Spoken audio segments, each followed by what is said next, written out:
Hey guys, we are continuing to surge in the race, and that means the knives are continuing to come out. So we're going to keep debunking the myths as they come up, because I think it's important to be transparent and address criticisms. That's part of what it means. If you can't handle the heat, you stay out of the kitchen. And I'm running for president of the United States, so we're going to address any of these criticisms as they come out. A couple of the favorites from the last couple of days. One is this funny, relatively old, hackneyed one that they're pulling back out, that I somehow made a lot of money off of some failed Alzheimer's drug. Wrong. Actually, you know what is true is I did develop a drug for Alzheimer's disease.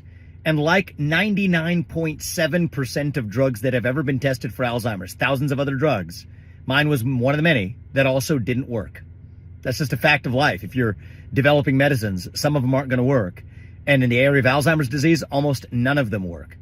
Now, the mythology is somehow that I made money off this failure. That's wrong. My company, Roivant, set up a subsidiary, Axovant, that Roivant could have sold shares in, that I could have sold shares in before that failure. We didn't. In fact, many people would call that honorable. That was extremely painful to me when that drug failed. So how did I make my money then? Well, it turns out that I worked on a number of other medicines, 5 of which are FDA approved today. One for prostate cancer, another for endometriosis and uterine fibroids, another for psoriasis, another for overactive bladder, another for a rare genetic condition in kids, where 20 kids a year are born with a genetic disease, where 100% of them die by the age of 3.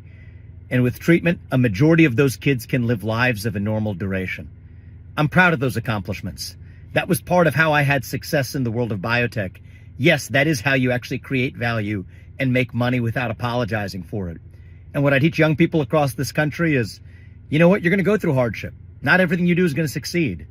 But hardship isn't the same thing as victimhood. Hardship is what teaches you who you are. That worked for me, and that's what's led me to success, not just with Roivant, which is a nearly $10 billion publicly traded company today, which is the one that I founded and built from scratch, but several other companies like Chapter and like Strive, other successful companies that I've founded since then as well. So I'll be happy to, take my entrepreneurial background and business background toe to toe with anybody else. I'm proud to have done that by the age of 38, and it's one of the experiences that'll allow me to succeed as chief executive of this country as the next president. Another lie that I've sort of been humored by floating around is this position that I'm somehow anti-Israel.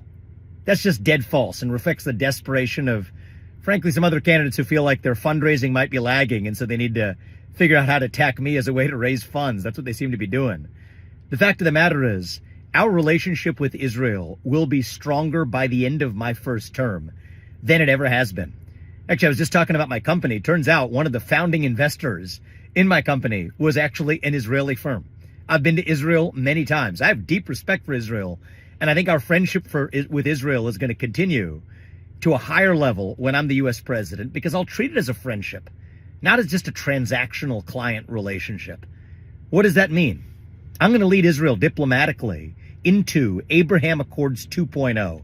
In my capacity as U.S. president, that'll be a great diplomatic accomplishment. Get Saudi Arabia, Oman, Qatar, Indonesia into that pact. Further partner with Israel to make sure that Iran never, ever becomes a nuclear powerhouse, never becomes nuclear armed. We got to make sure of that. But I also want to learn from Israel. Israel has great border policies, tough on crime policies, a strong national identity, a missile defense system that I would love to have in this country. That's what friends do. They make each other strong. They learn from each other. That's what our friendship with Israel is going to look like. I'm going to have a good relationship with Bibi. I'll invite him to the White House in a way that Biden didn't have the courage to do. This is what it means to be a true friend. And no, I don't talk in the way that a standard establishment GOP politician does, reading from a super PAC provided binder. That's not how I roll. I speak authentically, but that's actually going to make for stronger friendships with our allies on the international stage. And more importantly of all, actually make us stronger as a country here at home.